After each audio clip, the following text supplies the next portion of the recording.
కరెక్ట్గా ఎలక్షన్ ముందే ఎవరో ఒకరు చచ్చిపోవడం లేదా చంపేయడం, అంత హై సెక్యూరిటీ సిఐఎస్ఎఫ్ ఉన్న వైజాగ్ ఎయిర్పోర్ట్లో 2019కి కోడి కత్తితో గాయం చేశారంట అక్కడ.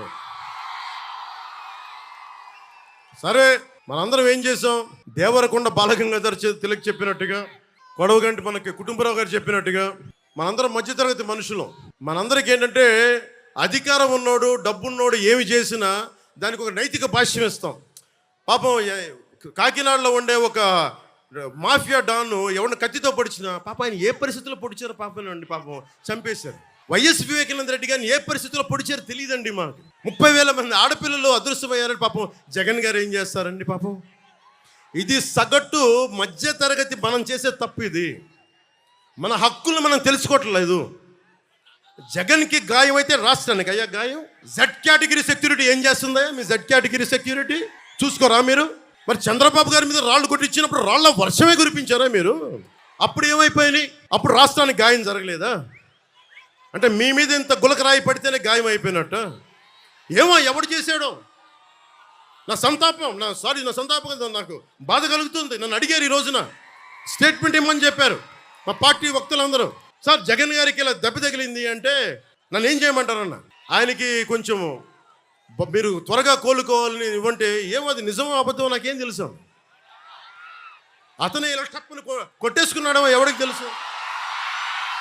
తెలియదు కదా. ఎందుకంటే కరెంటు పోయింది, దండలు ఉన్నాయంట, ఆ దండల్లో వాళ్ళే రాయిపెట్టి కొట్టుకున్నాడేమో, లేదు నిజంగా పోనీ ఒకసారి నాన్న పులి కథలాగా ఒకసారి చెప్తే బాగుంటుంది. ప్రతిసారి ఎలక్షన్ రాగానే జరిగితే నిజంగా పులి వచ్చిన నాన్న పులి కథలాగా అది అబద్ధం అనుకుంటాం. సరే నిజంగా మీ మీద రాయిసినోండి మీరు పట్టుకోండి. ఎదురుగా పొడిచిన వ్యక్తినే ఈ రోజు వరకు మీరు పట్టుకోలేదు. జైలు నుంచి అతను బెయిల్ ఇప్పించారు 5 సంవత్సరాల తర్వాత. కోడికత్తి వ్యక్తినే. ఈ సెంటిమెంట్ డ్రామాలు దయచేసి ఆపండి. ఈ నాటకాలు భరించలేకపోతున్నాం. నేను వచ్చేటప్పుడు నా మీద బోల్డెన్ రాళ్ళు పడతా ఉంటాయి. మనకి పిఆర్పి టైంలో నేను ఖమ్మం వెళ్తా ఉంటే నా మీద రాళ్ల వర్షం, మా వాళ్ళందరికీ మోకాళ్ళు ఇరిగిపోయినాయి, నాకు ఈపుల మీద రాళ్ళు పడ్డాయి. ఆ రోజున చెప్పుకోవడానికి మీడియా కూడా లేదు. మొత్తం కరెంట్ ఆపేశారు రాజశేఖర రెడ్డి గారి ప్రభుత్వం. బట్ దెబ్బలు తిని మేము వచ్చాం. నా స్టేజ్లు కూల్చేశారు. కాదు నేను ముఖ్యమంత్రి కొడుకుని కాదు కదా, ముఖ్యమంత్రిని కాదు కదా. మన కథలు ఎవరికి తెలియవు. జగన్ గారికి ఇంత రాగానే అయ్యయ్యో ఎంత బాగా జరుగుతుందండి, అయ్యయ్యో పాపం. అమర్నాథ్ని తిరుగు తోటలో కాల్ చేస్తే పాపం లేదు. అది వైసీపీ వాళ్ళకి పట్టదు. రేపల్లెలో ఒక ఆడపడుచుని దారుణంగా భర్త ముందు మానాన్ని పాడు చేస్తే పాపం దొంగతనం చేయడానికి వచ్చారండి. అలా అనుకోలేదండి. దొంగలని దుర్మార్గులు వెనకేసుకొచ్చే వస్తే మనుషులు. జగన్ గారిది ఇంత పడగానే నాకు నిజంగా అనిపించింది, జెడ్ కేటగిరీ సెక్యూరిటీ మీరందరూ ఏమయ్యారయ్యా? పోలీస్ అధికారులు ఏమయ్యారు? డీజీపీ గారు ఏమైపోయారు? ఇంటెలిజెన్స్ ఆఫీసర్ గారు ఏమైపోయారు మీరంతా? అందరినీ దాడి చేసే వ్యక్తి అతని మీద దాడి చేయడానికి ఎవడన్నా సాహసిస్తాడా? మీకు ఎంతసేపు పట్టుకోవడానికి? రేపొద్దున ఎవడన్నా పట్టుకుని కూడా వాళ్ళు ప్రేరేపించారు, వీళ్ళు మీ వాడే చేశాడేమో. 2019లో మీ కూర్చోబెట్టి కోడి కత్తి కోసం జగన్ గారు సీఎం అవ్వాలని డ్రామా ఆడటానికి నేనే పొడిచానని ఆ అబ్బాయి చెప్పాడు. ఈరోజు అలాగే చేశారేమో కనుక్కోండి. కానీ నేను మీకు చెప్తున్నాను, ఇలాంటి డ్రామాలకి మనం పడాల్సిన అవసరం లేదు. దయచేసి పడకండి. నిర్ద్వందంగా దాన్ని తీసి పక్కన పెట్టండి. అరే ఇద్దరు చెల్లెళ్ళు సొంత చెల్లెళ్ళు. అరే మా నాన్నగారిని చంపేశారు, మా చిన్నాయిని చంపేశాడంటే అడ్డగోలుగా బద్దలు కొట్టి కత్తితో పొడిచి చంపితే అందరూ గుండి పొడిచి పడిపోయాడు. వీళ్ళ కథలు మనం ఎలా నమ్ముతాం? వివేకానంద రెడ్డి గారు అమ్మాయి సునీత గారు వైరాలజిస్ట్, ఆవిడ అమెరికాలో చదువుకున్న వ్యక్తి. నా తండ్రిని చంపారంటే ఒక్క పోలీస్ అధికారి దాని మీద మాట్లాడు. CBI central bureau of investigation వస్తే కడపలో కోర్టులోకి వెళ్ళనివ్వరు వాళ్ళని. ఇంత దారుణంగా ఉంటే మనందరం కూర్చొని చేతులు ముడుచు కూర్చున్నాం. మనకు పౌరుషం చచ్చిపోయింది. ఎందుకు నేను వ్యతిరేక ఓటును చీలొద్దు ఎందుకంటానంటే ప్రజాస్వామ్యాన్ని కూలి చేసేవాడు అక్కడ కూర్చొని మనందరినీ పొడుస్తా చంపుతా దోపిడీ చేస్తా ఉంటే ఎంతకాలం భరిస్తాం? ఎంతకాలం?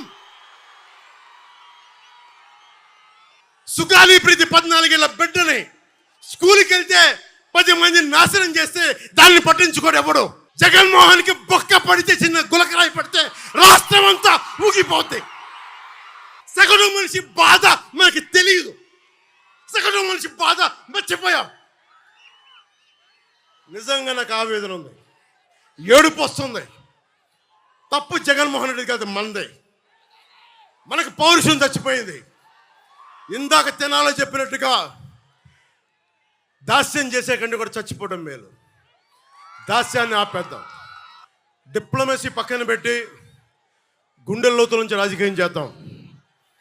గుండెల లోతు నుంచి పాలిటిక్స్ చేద్దాం.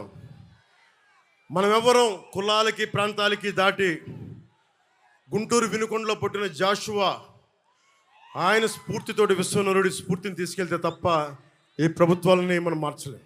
నేను మీ ఇంట్లో బిడ్డని, మీ సోదరుణ్ణి, మీ ఇంట్లో వాడిని, మీ స్నేహితుడిని. మీరు నన్ను నమ్మి కూటమిని గెలిపించండి.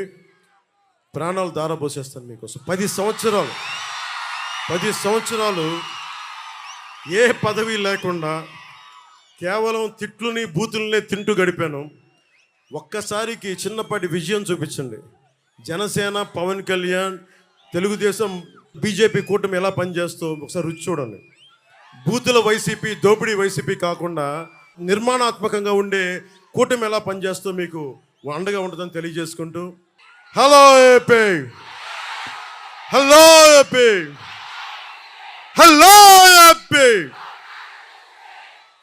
జై హింద్. మన రాష్ట్ర ముఖ్యమంత్రి వైఎస్ జగన్మోహన్ రెడ్డి గారి పైన అగంతకులు రాయితో దాడి చేయడం నిజంగానే చాలా దురదృష్టకరమైన సంఘటన. ఎందుకంటే చాలా రోజుల నుంచి ప్రతిపక్షాలు మాట్లాడుతున్న మాట ఏమంటే ఒకవేళ మా ప్రభుత్వం వస్తే ఖచ్చితంగా జగన్మోహన్ రెడ్డి నీ అంతు చూస్తాం, నిన్ను కేసులలో ఇరికిస్తాం, లేదా నీ పైన దాడులు చేస్తాం, నీ మనుషులపైన దాడులు చేస్తాం, ఎవరిని వదలం, అందరినీ గుర్తు పెట్టుకుంటాం, మీ లిస్ట్ అంతా బుక్కులలో రాసుకున్నాం, ఇటువంటి మాటలు మాట్లాడుకుంటా రెచ్చగొట్టుకుంటా రాష్ట్రం అంతా తిరుగుతున్నారు తప్ప వాళ్ళు ఏ రోజు కూడా రేపు మేము అధికారంలోకి వస్తే ఏం చేస్తాం, ఏం హామీలు ఇస్తాం, ప్రజలను ఏ రకంగా బాగు చేస్తాం, పిల్లలకు ఉద్యోగాలు ఏ రకంగా కల్పిస్తాం, రైతులకు ఏ రకంగా మేలు చేస్తాం అనేది ఏ రోజు ఏ మీటింగ్లో కూడా చెప్పడంలే.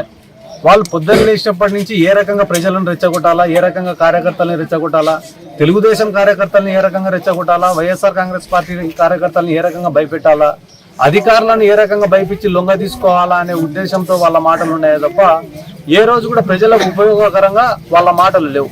దాంట్లో భాగంగానే ఈ రోజు ఈ దాడి జరిగిందనే ఉద్దేశంలో మేము భావించాల్సి వచ్చినటువంటి అవసరం ఉంది ఈరోజు. ఎందుకంటే ప్రశాంతంగా జరుగుతూ ఉంది బస్సు యాత్ర. అటువంటి బస్సు యాత్రలో ఎవరో కావాలని చెప్పి రాయి పెట్టుకొని కొట్టినట్లా కనిపిస్తూ ఉంది తప్ప ప్రమాదవశాత్తు జరిగినట్ల ఈ సంఘటన కనపడడం లేదు. ఎందుకంటే అంత పెద్ద గాయమైంది. జగన్మోహన్ రెడ్డి గారికి గాయం కాకుండా మళ్ళీ మాజీ మంత్రివర్యులు వెల్లంపల్లి శ్రీనివాస్ గారి కంటికి కూడా గాయమైందంటే కావాలని ప్రీ ప్లాన్డ్గా చేసిన అంశం మాదిరిగా కనిపిస్తుంది తప్ప ఇది ఏదో ప్రమాదవశాత్తు జరిగిన అంశం మాదిరిగా కనపడడం లేదు. ఖచ్చితంగా దీనిపైన లోతైన విచారణ జరగాల. పోలీస్ వారిని విజ్ఞప్తి చేస్తున్నాం, అదే రకంగా ఎలక్షన్ కమిషన్ వారిని కూడా విజ్ఞప్తి చేస్తున్నాం. ఎందుకంటే రానున్న రోజులలో ఇటువంటి ఇన్సిడెంట్లు జరిగితే, గ్రామాలలో గొడవలు జరిగితే, రెండు పార్టీల మధ్యన ఏమన్నా ఘర్షణలు జరుగుతాయన్నా తెలుగుదేశం పార్టీ వైపు కొంత క్యాడర్ వస్తుందనే ఒక ఆలోచనతోటి, ఒక దుర్మార్గమైన ఆలోచనతోటి వాళ్ళు ఉన్నారు. కాబట్టి దయచేసి వీటన్నిటిపైన కూడా యాక్షన్ తీసుకోవాలా. ఒక ముఖ్యమంత్రి గారి పైన ఇంత పెద్ద ఇన్సిడెంట్ జరిగిందంటే సామాన్య ప్రజలు కూడా భయపడతారు. కాబట్టి ఖచ్చితంగా ఎన్నికల కమిషన్ ఇమ్మీడియట్ గా దీనిపైన చర్యలు తీసుకోవాలని చెప్పి కోరుకుంటున్నాను.